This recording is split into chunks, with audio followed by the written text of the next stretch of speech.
He was offered £1 million to play 2 nights at Wembley Stadium, and his manager said no without telling him why.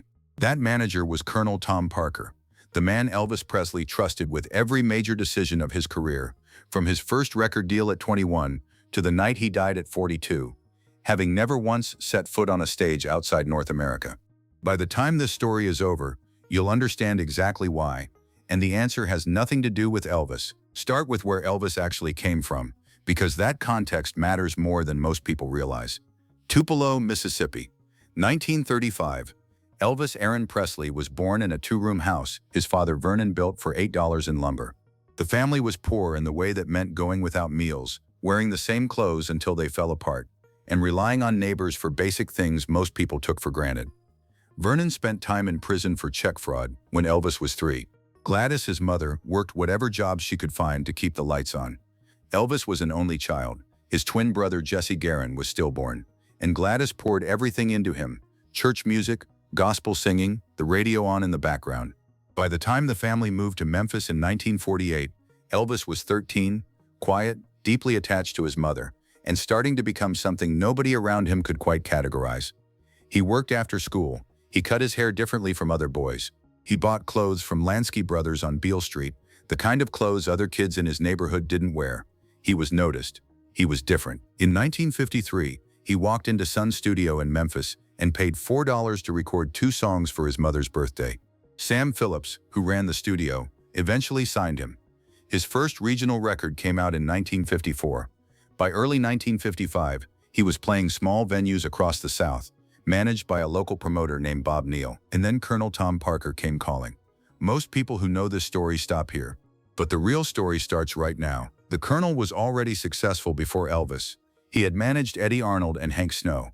He understood promotion, touring, contracts, and how to extract money from a career in ways most managers in the 1950s hadn't figured out yet. What he was not was a colonel.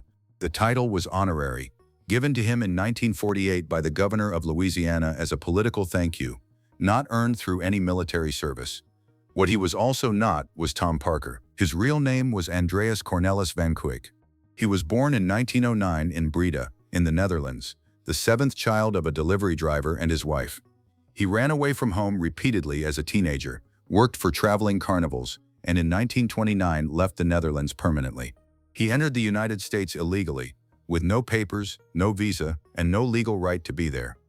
He gave himself a new name. He invented a new past. He claimed he was born in Huntington, West Virginia, orphaned young, raised himself. For over 30 years, it worked. Nobody checked. By the time Elvis's sister spotted Parker in a photograph printed alongside a news story about the singer, by the time family members in the Netherlands recognized him, it was already 1960, and Parker had been managing the biggest name in American music for 5 years. He had no passport.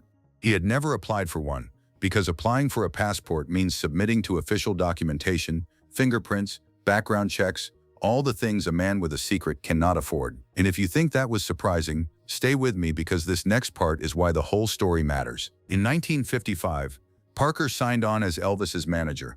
The standard industry rate for personal management was somewhere between 10 and 15%. Parker charged 25. Then, over time, he pushed that to 50% of everything Elvis earned. Elvis's family, his father Vernon in particular, were dazzled by the machinery Parker brought. The RCA deal in 1956, Heartbreak Hotel, the television appearances, the screaming crowds. Parker delivered all of it and made it look effortless. So when he asked for more, there was a pattern of results to point to. By the time anyone might have questioned the arrangement, Elvis was the most famous person in America, and Parker was fully in control of the finances. The commission alone, across Elvis's career, represented hundreds of millions of dollars redirected from the artist to the manager. But the commission was not the worst of it. In 1973, Parker negotiated a deal with RCA Records that sold the rights to Elvis's entire back catalog, more than 700 songs, everything he had recorded up to that point, for a one-time payment of around $5.5 million. Parker took half. Music historians have called it one of the most catastrophic financial transactions in the history of the industry. Those recordings are worth immeasurably more today. Elvis received no ongoing royalties from his own life's work. When asked about the arrangement years later, Parker reportedly said he was simply making sure Elvis got immediate cash. What he didn't say was that the immediate cash solved a more pressing problem, his own. One phone call, one conversation. That's all it took to change the direction of everything. By the late 1960s, Colonel Parker had what some described as a second office. It was the casino floor of the Las Vegas Hilton. Parker spent 12, sometimes 14 hours a day at the roulette tables. He was not a recreational gambler. He was, by multiple accounts of people who worked around him, someone whose relationship with gambling had become a compulsion that operated entirely outside his control. By the time Elvis died in August 1977, Parker reportedly owed the Hilton Hotel Group somewhere in the region of $30 million in gambling losses. That figure matters because of what it explains. From 1969 onward, Elvis performed in Las Vegas in extended residencies, 2 shows a day, 30 days at a stretch, 60 shows per engagement. Parker kept booking them. Parker kept signing the contracts. The Hilton needed Parker to keep delivering Elvis because Elvis was what kept the doors open and the tables full. And Parker needed the Hilton to keep extending his credit line. Elvis was not performing for himself. He was performing to cover a debt he didn't know existed. His personal physician, Dr. George Nicopolis, Dr. Nick, would later testify at a medical board hearing that in the 7.5 months before Elvis died, he had prescribed him at least 8,805 pills, tablets, vials, and injectables, opioids, sedatives, stimulants to wake him up, barbiturates to bring him down. In September 2025, music historian Peter Guralnick published The Colonel and the King, drawing on decades of research. His finding on the relationship between Parker and Elvis in those final years was precise. Each man knew about the other's addiction. Elvis knew about the gambling.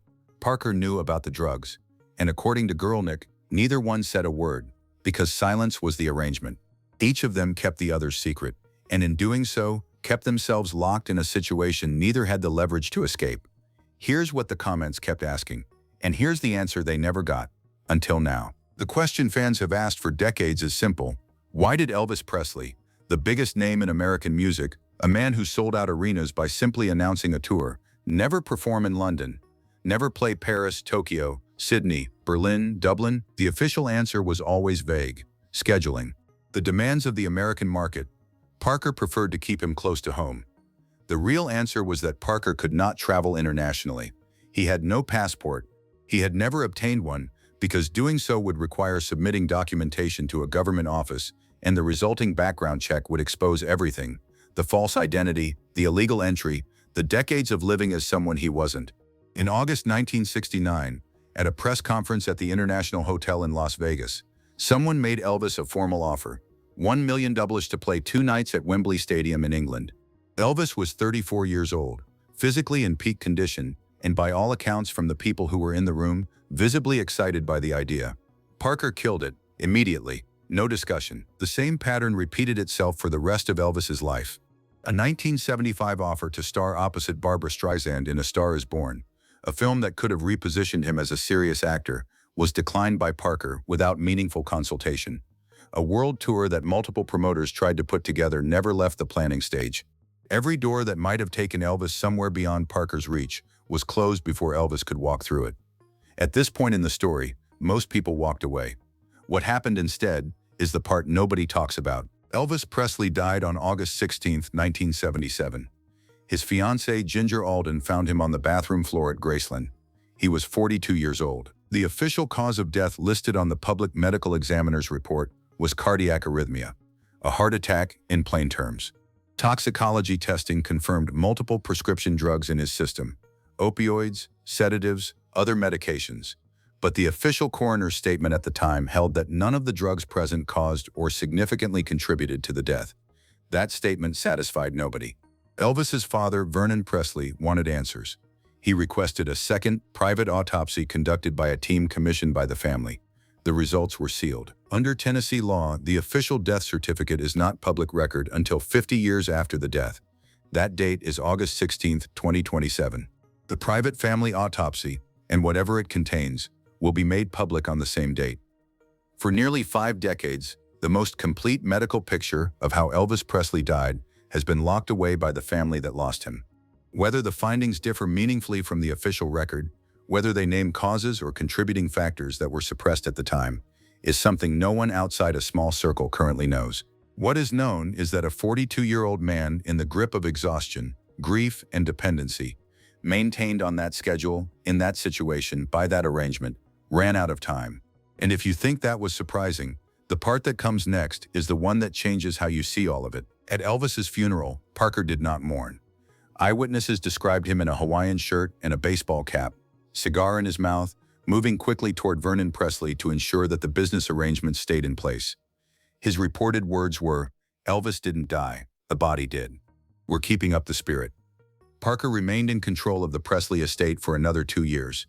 When Vernon died in 1979, a probate court appointed a Memphis attorney named Blanchard Tuol to act as legal guardian of Elvis's daughter, Lisa Marie, who was 12 years old. Tuol began investigating the estate's finances. What he found became the basis for a lawsuit.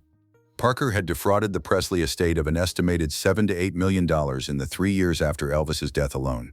The 50% commission was found to be unconscionable by the standards of the music industry. The 1973 catalog sale was described as a breach of fiduciary duty. Parker had also never registered Elvis with BMI, the organization that manages music performance rights, meaning 33 songs credited to Presley had never generated a single dollar in songwriting royalties for the artist. The Presley estate sued. The case was eventually settled. Parker's total earnings across his career were estimated at well over $100 million. When he died in 1997, his estate was worth approximately $1 million. The casino had taken most of it. The rest was complicated. Elvis Presley was not destroyed by fame. He was not a cautionary tale about excess or ambition. He was a man of extraordinary talent who was placed, young and trusting, into the hands of someone whose primary concern was never Elvis's career. It was self-preservation. The sealed autopsy opens in 2027. Priscilla Presley's memoir, released in September 2025, offers a window into the private life that public myth never quite captured. Peter Guralnick's account of the Parker-Elvis relationship has added a documented layer to what many suspected but couldn't prove. The conversation about what Elvis Presley could have been, and what was taken from him, is louder right now than it has been in decades. The mystery was never where Elvis went. It was who was standing between him and everywhere he wanted to go. Do you think Elvis ever truly understood what Parker cost him, or was the trust too deep to see it clearly? Let me know below.